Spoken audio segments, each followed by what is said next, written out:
Ride the signal through the unknown. This is the Cryptic Current. It began with a single photograph, discovered tucked behind the bedroom mirror. The image was dated 2 years after her funeral, according to the timestamp in the corner. A metallic, coppery scent filled the room, thick and unmistakable. Then came the whispers, not from the hallway, but from inside the walls themselves. A soft, pleading murmur in her voice. His fingers traced the cold, damp surface, feeling the same sticky residue that had coated her favorite necklace when they found it. Every night since the discovery, the temperature in the house would plummet at exactly 3:07 a.m. And every night, the same 3 words would scratch themselves into the frost on the window pane. This is not a ghost story. It's a confession waiting to be heard from beyond the grave. This is the story of Sarah Miller from Austin, Texas. A tale of unbearable grief, a second chance at happiness, and a secret so monstrous it should have remained buried forever. The backstory begins with sunny, nostalgic shots of Austin. Sarah laughing with her first husband, David, on a hiking trail. Their home movies shimmered with birthday candles and quiet evenings, capturing what seemed like an idyllic existence. Sarah and David were the perfect match.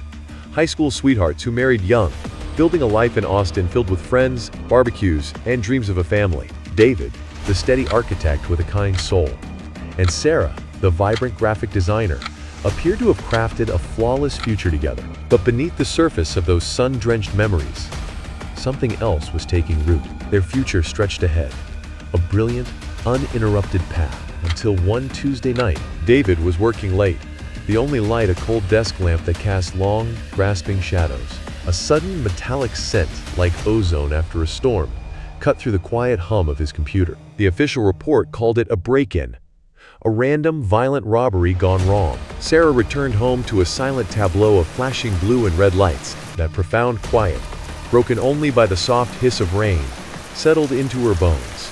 David was gone, and the heavy, metallic scent of the rain-soaked night was all that remained. For 3 years, Sarah existed as a phantom, moving through her days without truly living. Grief clung to her like damp fabric, a constant companion in the empty spaces. Friends suggested dating apps, tried to pull her back to the world of the living, but she couldn't muster the will to connect, trapped between memory and the hollow present. How does one open a heart that has been ground to dust? Then, Michael entered her life.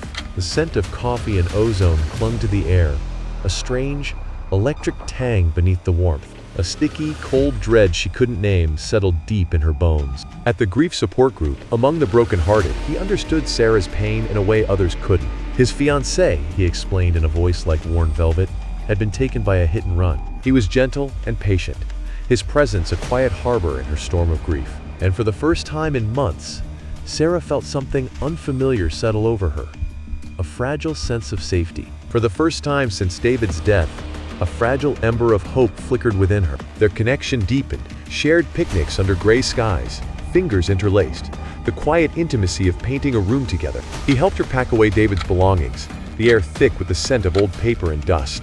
Yet, as each box was sealed, a cold, sticky unease began to cling to the edges of her newfound peace. Michael was the balm her soul needed, never pushing her to forget David, always honoring his memory. When he proposed on that secluded hill overlooking the city, Sarah said yes without hesitation. She believed she'd been granted a second chance at happiness. The air carried the faint scent of ozone, a subtle wrongness she chose to ignore. They called it a miracle. Their wedding day, Sarah beaming with genuine joy. But if you look closer, something feels off in these images. In one photograph, Michael's smile doesn't quite reach his eyes. The expression feels rehearsed, like he's performing for an unseen audience. His gaze would linger when she turned away, intense and analytical, as if studying her every move. After the wedding, small inconsistencies began to surface, like persistent irritations. Michael had no old friends, and his tales of the past were vague, their details shifting subtly with each telling. If a true crime documentary about unsolved murders aired, a strange, frozen look would overtake his features, the air around him growing thick and still. His protectiveness was obsessive, a suffocating embrace that blurred the line between love and ownership. Late one night, while scrolling through her computer, the real unease began to crystallize around a name. Sarah, trying to honor a painful past, had begun establishing a small scholarship in David's memory. A damp, metallic scent seemed to seep from the keyboard as she typed his name, each keystroke feeling unnaturally loud in the heavy quiet. She required his old case file for the paperwork.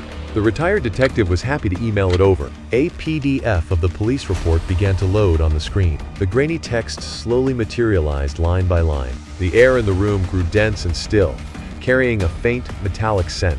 Her fingers hovered motionless over the keyboard. A low, digital hum from the laptop was the only sound, punctuated by the slow, methodical drip of a faucet in the distant kitchen. Sarah's reflection in the monitor blanched to a sickly white. There, nestled among the cold case rejects, was a single name: Michael Grady, a person of interest, questioned and released. His alibi unbreakable. He had lived in the same building, the same walls, the same silence. Sarah's breath caught in her throat. She glanced at Michael, peacefully asleep beside her, then back at the glowing screen. The name on the official report and the name of the man she had married were completely different. Miller versus Grady. Her thoughts churned violently. A coincidence, she insisted to herself. It had to be. Her Michael insisted his last name was Miller, and he claimed he'd never lived in that part of town. Yet the seed had been planted, a seed of doubt, nestled in a bed of lies. It grows into a terrifying forest. Sarah's investigation took a clandestine turn as she pried open Michael's storage box. Beneath a false bottom, she discovered a weathered yearbook that reeked of mildew and secrets. His real last name was Grady, and a yellowed news clipping revealed his fiance's death bore different details than his story. The air grew heavy with the scent of old paper and betrayal as Sarah realized every word he'd spoken was a carefully constructed lie. The woman didn't die. She escaped him. He was charged with stalking her. Sarah confronts Michael in their living room. The air thickens with a palpable, electric dread. Her voice, barely a whisper, cracks the heavy silence. "Who is Michael Grady?" Michael froze. His gentle facade melted away, replaced by a cold, calculating calm. The performance was over. His voice dropped to a dangerous whisper. "Where did you hear that name?" The air grew heavy with tension, thick enough to taste. Sarah swallowed hard, her voice trembling. "It was in David's file. You lived next to a man of interest. You recognized his face, his habits, his routines. The air in your own home grew thick with the scent of ozone and damp earth. But in the quiet, a question formed, a whisper against the glass.